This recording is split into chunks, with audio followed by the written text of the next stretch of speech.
these excuses for her. This, like I said, all this was this week was people who said, oh, she ran a flawless campaign. How ridiculous. Or Bill Maher has been on a tear lately, dismantling the tired arguments of MSNBC guests with a precision that's left the internet buzzing. His latest target? The excuses swirling around Vice President Kamala Harris's failed presidential bid. Just this week, you could hear the same old refrains from her defenders. She ran a flawless campaign. How ridiculous to suggest otherwise. Or, it's sexism, it's racism, that's why she lost. It's a playbook we've seen before, one that Maher and plenty of others are sick of hearing. I didn't say those things myself. I'm not claiming Harris's campaign was perfect, or that her loss was purely about bigotry. But I've heard these defenses loud and clear, and they're wearing thin. Maher's point, which he drove home, with surgical clarity, is that America isn't inherently unwilling to elect a woman. They just didn't vibe with the last two put forward, Harris included. And let's be real, the vice president, male or female, black or white, was always going to have a massive political albatross hanging around their neck, thanks to the baggage of the Biden administration. Whether they performed flawlessly or stumbled, that disadvantage was baked in.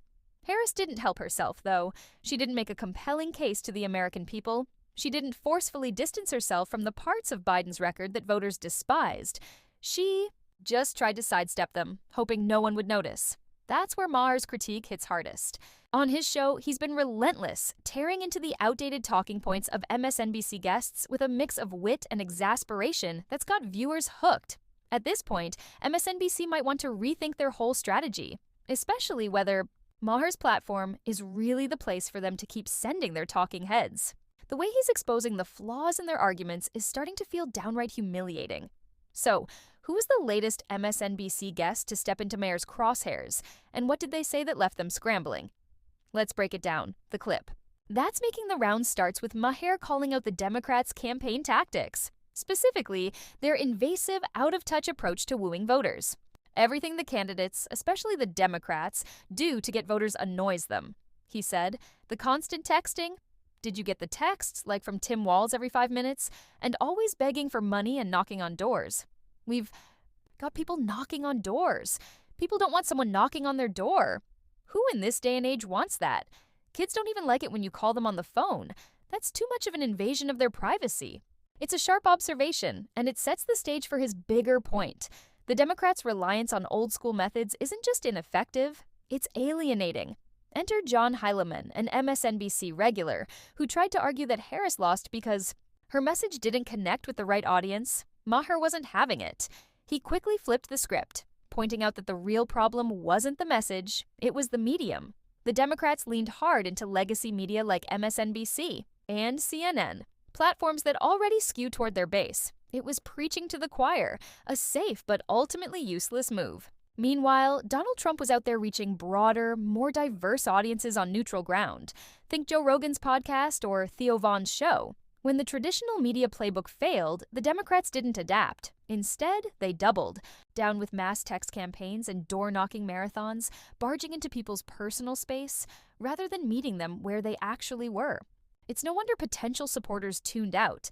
They didn't just feel ignored, they felt hassled. This sparked a broader conversation on the show.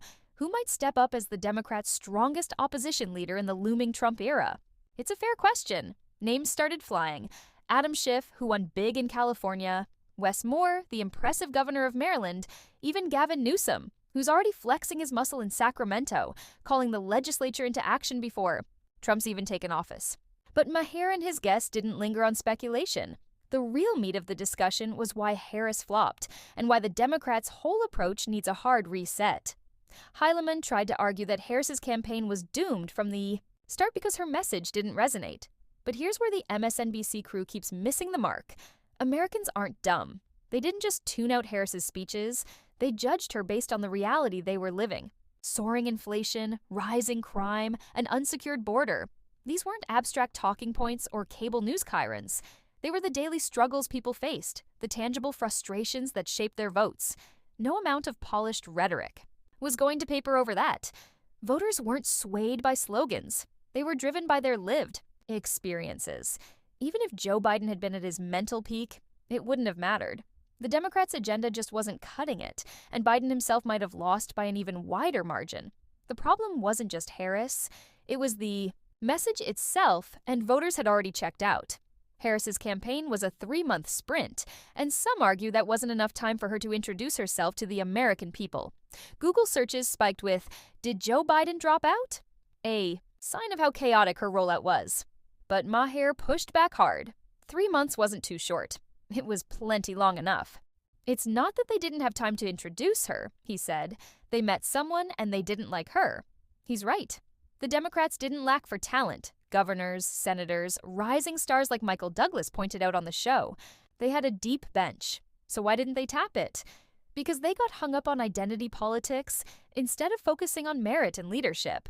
They banked on Harris as a black woman to lock in support from women and black voters, prioritizing optics over substance. Politics isn't about checking diversity boxes. It's about connecting through competence, vision, and real solutions. Voters don't just want to feel represented, they want leaders who can fix what's broken. By betting on symbolism, the Democrats misjudged the electorate, assuming identity alone would win loyalty. It didn't. People saw through the performance, and it cost them. Harris's situation was brutal. Elevated to the top of the ticket just 107 days before the election, a high degree of difficulty, as one guest put it. Heilemann conceded she probably wouldn't have won a fully contested primary, but we'll never know. What we do know is that she didn't run from Biden's record. She couldn't. The vice president gig had kept her sidelined for years. Her popularity dimming in the shadows.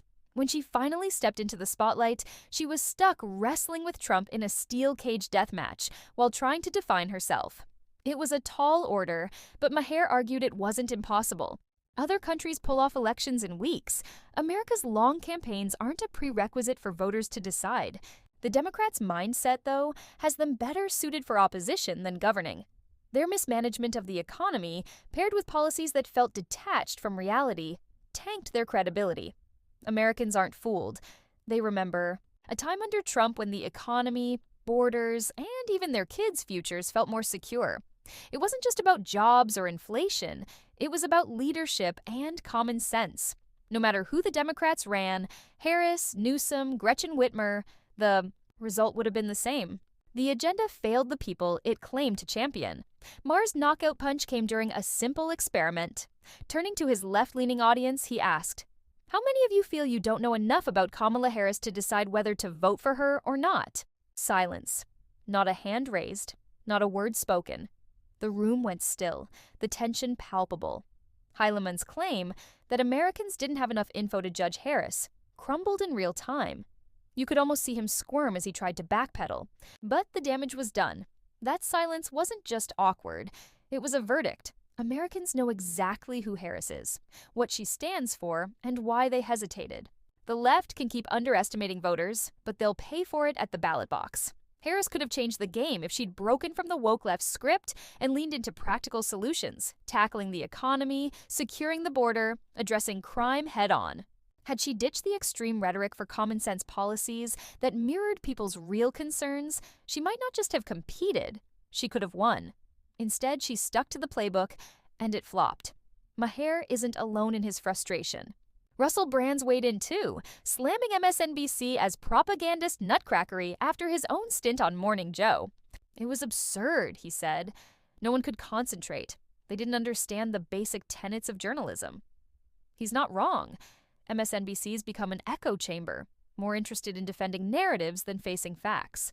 Heilemann's refusal to see Maher's point, that Harris's message didn't connect because it didn't address reality, shows how deep that disconnect runs. Maher's not just hosting debates, he's exposing the left's weak spots.